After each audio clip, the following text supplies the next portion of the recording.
اعوذ باللہ من الشیطان الرجیم بسم اللہ الرحمن الرحیم الحمدللہ رب العالمین والصلاة والسلام علی خاتم النبیین وعلی آلہ وصحبہ اجمعین اعوذ باللہ من الشیطان الرجیم رب اشرح لی صدری ویسر لی امری واحلل عقدۃ من لسانی یفقہوا قولی صدق اللہ العظیم۔ محترم جناب ڈاکٹر سعید فیضی صاحب، ڈاکٹر سعید فارانی صاحب،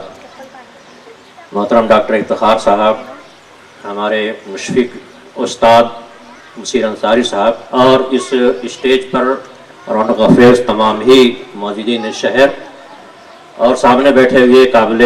قدر لائق احترام سامعین اکرام، خواتین و حضرات، السلام علیکم ورحمۃ اللہ وبرکاتہ۔ میں سب سے پہلے اس موقع پر اللہ رب العزت کا شکر ادا کرتا ہوں کہ اس نے ہمیں ایک اس طرح کے ادارے کے قیام اور اس اچھی تقریب کے انعقاد کا موقع عنایت فرمایا۔ وہیں پر دارالعلم کے ڈائریکٹر محترم حذیفہ صاحب اور افرا ناز میم صاحب اور ان کے تمام ہی معاونین کا میں شکر نہیں ادا کرتا بلکہ ان کے لیے حوصلہ افزائی کرتا ہوں اور اپنے دلی جذبات اور مسرت کا اظہار کرتا ہوں کہ انہوں نے شہر کو ایک بہت ہی حسین تحفہ ہمارے شہر کو دیا ہے۔ ضرورت بہت تفصیلی گفتگو کی نہیں ہے، مجھے جو کچھ صدارتی خطاب میں کہنا چاہیے تھا، آپ دیکھیں کہ ہمارے پیشرو جو مقررین تھے انہوں نے ایک ایک بات، بہت قیمتی باتیں ہمارے سامنے کہی ہیں، صرف انہیں کو سمیٹ لیں اور اس کو آپ یاد رکھیں تو آج کی ہماری مجلس کا، بلکہ میں یہاں تشریف رکھے جب ہم لوگ تو یہ جو پروگرام جاری ہوا اور سب لوگوں نے محسوس کیا کہ میں اپنی قیمتی کا بڑا زندگی کا بڑا قیمتی اور حسین وقت ہمارا تک ہمارا گزرا ہے، تو ظاہر ہے کہ ہم نے چند منٹ جو وقت دیے ہم نے اتنے مطلب اس کو محسوس کیا، اور یہ لوگ جنہوں نے ان بچوں کے ساتھ ان کے عزائم کی تکمیل کے لیے ان کی کامیابی کا جو بیڑا اٹھایا ہے، تو یہ کتنے عظیم لمحات ان کے لیے ہیں اس کا ہم تصور بھی نہیں کر سکتے۔ بہرحال اس کی ضرورت ہمارے شہر کو بہت سخت تھی، جیسا کہ ابھی بتایا گیا کہ سروے میں کافی اس طرح کے بچے ہیں، کچھ اس طرح کے ادارے شاید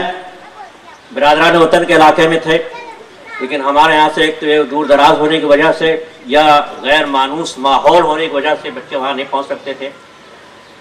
تو اس طرح سے ایک بہت ہی ضرورت کی چیز ہمارے سامنے آئی۔ الحمدللہ حذیفہ سے سب لوگ واقف ہیں، انہوں نے چند سال پہلے دارالعلم کے ذریعے سے جو تعلیمی سلسلے کا آغاز کیا تھا، تو اس کے بعد مسلسل یہ ترقی کی رفتار ان کی بڑھتی چلی گئی، اور آج یہ hope school for special needs کے تحت جس پروگرام میں ہم لوگ شامل ہیں،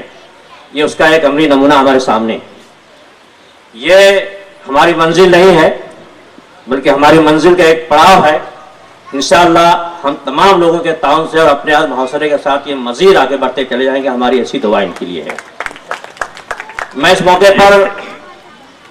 خاص طور سے اسکول سے متعلق جو باتیں آنی چاہیے تھی وہ ان افراد کی طرف سے آنی چاہیے تھی جو اہل علم ہیں یا جو تعلیم و تعلم سے تعلق رکھتے ہیں یا جو اطباء حضرات ہیں، اور الحمدللہ انہوں نے اپنی بہت ساری باتیں پیش کی ہیں۔ میں ایک دوسرے پہلو سے اس بات کو آپ کے سامنے رکھ کر اپنی بات ختم کروں گا، اس لیے کہ وقت بھی ختم ہو گیا، کہ اس طرح کا جب کوئی کام، کوئی بڑا ادارہ جب وجود میں آتا ہے تو ہم نہ صرف یہ کہ بطور ایک فرد کے بلکہ پوری ملت کے لوگ ہم ایک فخر اور خوشی محسوس کرتے ہیں کہ یہ صرف یہ افرا ناز کا یا حذیفہ کا نہیں بلکہ پورے شہر کا، پوری ملت کا ایک ادارہ ہی ہے، یہ ہمارا قومی ادارہ ہے۔ اور ایسے حالات میں جب ہم دیکھیں کہ پورے ملک میں ہمارے خلاف ماحول بنایا جا رہا ہے، مسلمانوں کی معیشت کو تباہ و برباد کرنے کے لیے اس وقت جو ہے فسادات کا سلسلہ شروع ہوا، کچھ بعد میں آپ دیکھیں کہ ہمارے جو نوجوان تھے، جو مطلب ٹیلنٹڈ نوجوان تھے اور جو قوم اور ملت کی رہنمائی کر سکتے تھے مختلف میدانوں میں، مختلف شعبوں میں، ان کو جو ہے دہشت گردی کے الزام میں ٹارگٹ کر کے ان کے کیریئر کو برباد کرنے کی کوشش کی گئی۔ پھر حالیہ آپ تھوڑا سا پہلے جائیے تو جس طرح ہمارے نوجوانوں کی ماب لنچنگ کی گئی، تو اس میں ماب لنچنگ میں آپ دیکھیں کہ جس طرح سے ایک ایک فرد کو بھیڑ نے پیٹ کر ہلاک کیا، تو وہ اس کے بعد اس کو وائرل کرتے تھے. جبکہ کوئی شخص کسی کو قتل کرتا ہے تو چوری سے کرتا ہے اور ثبوت مٹانے کی کوشش کرتا ہے. بلکہ آپ دیکھیے میر تقی میر کا وہ شعر کہ نہ دامن پہ کوئی چھینٹ نہ خنجر پہ کوئی داغ، تم قتل کرو ہو کہ کرامات کرو ہو. تو لوگ اس طرح سے کام کو انجام دیتے تھے. لیکن اب اتنے مطلب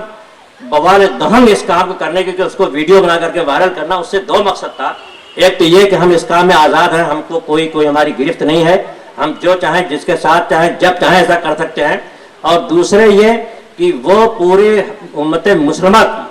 ان کو خوف کی نفسیات میں مبتلا کرنا چاہتے ہیں. یہ ایک حربہ ہے کہ اگر کوئی فرد یا کوئی ملت، پوری کی پوری ملت اگر خوف کی نفسیات میں مبتلا ہو جائے تو اس کی ساری قوت، ساری طاقت، ساری صلاحیت، سب کچھ بالکل بیکار ہو جاتا ہے. ایک بہت بڑا حربہ یہ تھا ایسے حالات میں. لیکن الحمدللہ ہم لوگ اس مذہب سے تعلق رکھتے ہیں جس میں ہر طرح کے حالات ہماری رہنمائی ہے. ابھی تقریر کسی صاحب نے کہا تھا، مولانا نعیم مظفر صاحب نے، لا تقنطوا من رحمت اللہ، کہ اللہ کی نعمت سے کبھی مایوس نہیں ہو. اور قرآن میں کہا گیا کہ ولا تہنوا ولا تحزنوا وانتم الاعلون ان کنتم مؤمنین، کہ حالات جتنے سنگین ہیں اس سے زیادہ بدتر ہو سکتے ہیں، اس سے زیادہ خراب ہو سکتے ہیں، لیکن تم پست ہمت مت ہو، احساس کمتری کے شکار مت ہو، ہمت اور حوصلہ مت چھوڑو، پورے عزم کے ساتھ، پورے جذب کے ساتھ تم ڈٹے رہو. اس لیے کہ اس طرح کے حالات امت مسلمہ پر کوئی نئی بات نہیں.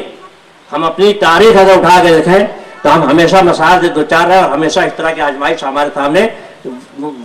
شکل بدل کر کے سامنے آتی رہی. لیکن ہم کو یہ جو تعلیمات ہماری ہیں، یہ تعلیمات ہم کو عزم اور حوصلہ فراہم کرتی ہیں اور حالات سے نکلنے کا منصوبہ بنانے کو ہم کو، جس طرح سے ابھی یہ بات آئی کہ یہ جو بچے ہیں جو معذور ہیں، جن کو ہم سمجھتے ہیں یہ ایک اسپیشل کیس ہوتا ہے، اسی طرح سے یہ جو حالات ہمارے ہوتے ہیں یہ اسپیشل حالات ہوتے ہیں. ان حالات کو استعمال کر کے حالات سے نکلنا اور آگے کا عمل تیار کرنا، یہ ہم کو ایک طرح سے محمیز کا کام کرتے ہیں. تو میں بہرحال یہی کہوں گا کہ یہ جو حالات جیسے بھی ہیں یہ وقتی ہیں. چند لوگ ہیں جو اس طرح کی کوشش ہمارے خلاف کر رہے ہیں، لیکن ہم کو مایوس سے بدل ہونے کی ضرورت نہیں ہے. اور جس طرح سے انہوں نے عزم اور حوصلے کے ساتھ، ایسے ہی ہمارا ہر شخص، ہر نوجوان جو جس فیلڈ میں ہے، جس شعبے میں ہے،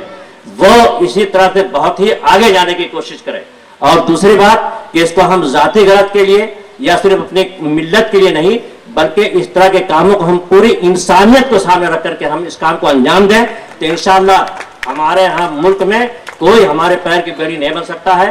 اور ہم اسی عزم اور حوصلے کے ساتھ آگے بڑھیں گے. میں آخر میں ایک بار پھر اپنی دلی مسرت کا اظہار کرتا ہوں اور میں دعا دیتا ہوں کہ اللہ تعالیٰ اس راستے کے جو رکاوٹیں ان کو دور کر دے، ان کے لیے آسانی فراہم کرے اور ان کو جو بھی ضرورت ہے، جیسا لوگوں نے تعاون کی بات کہی ہے، جب بھی کوئی ضرورت پیش آئے گی آئندہ بھی انشاءاللہ سب اس تعاون کے لیے تیار رہیں گے. اللہ تعالیٰ سے دعا ہے کہ ان کو کامیابی عطا فرمائے. وآخر دعوانا الحمدللہ رب العالمین.